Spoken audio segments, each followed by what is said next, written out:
and he was still watching me, and then he went behind me.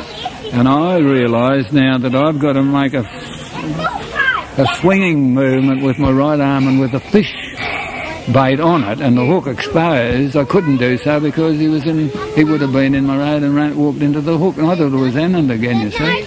And I looked over my right shoulder then to tell him to move on so that I could make my cast, you see. And it was all hand lining, this caper. And when I looked around, there was just nobody there. No, and this fellow was standing as close to me as you are. Yeah, in fact, he was closer. He was actually looking over my shoulder. I reckon if he was breathing, I could have heard him breathing. Beverly Wyatt, née Anand, remembers the ghost too. We would often hike to Maitland Bay and camp overnight. We carried everything we needed, and we would cook the fish we caught and roast the potatoes in the coals. An eye was kept out for the ghosts of the Maitland wreck, and at dark we were all so scared. If we'd seen any sign of them, I think we'd have run back up that track non-stop. I'm sure that with daylight dawning on such a beautiful place, all their fears would have vanished away. We're grateful to all the people who provided us with vivid memories and evocative photos, and we conclude with two more reflections on life in earlier days. Firstly, Sue Thompson remembers the joys of kids and the realities of mums. Ursula Old did the delightful painting called May Holidays.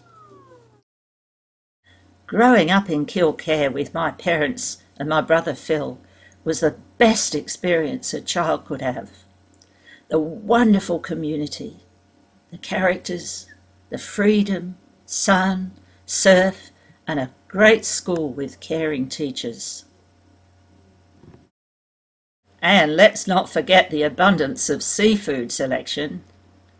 In summer you could be eating any variety of fish, oysters, prawns, crab or mussels, especially with Dad being such a knowledgeable fisherman.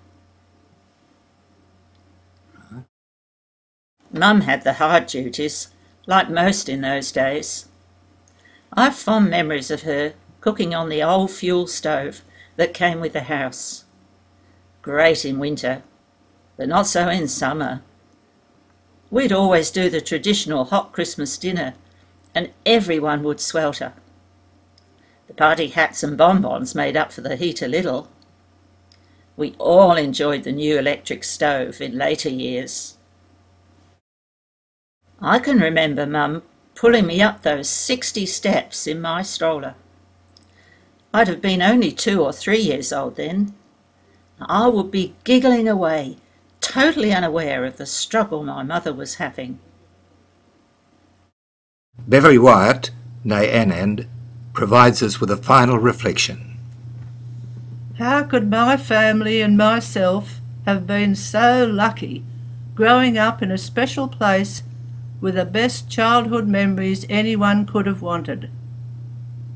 Newcomers will never experience the beautiful life we had in the early days. And the very last words go to the Glucas sisters with their father's song Kilcare, Oh Kilcare. Just down the rip, past Booker Bay, keep right on sailing, you'll reach Hardy's Bay. When you get there, go to Kilcare. If it's pleasure you're seeking, you'll find it right there.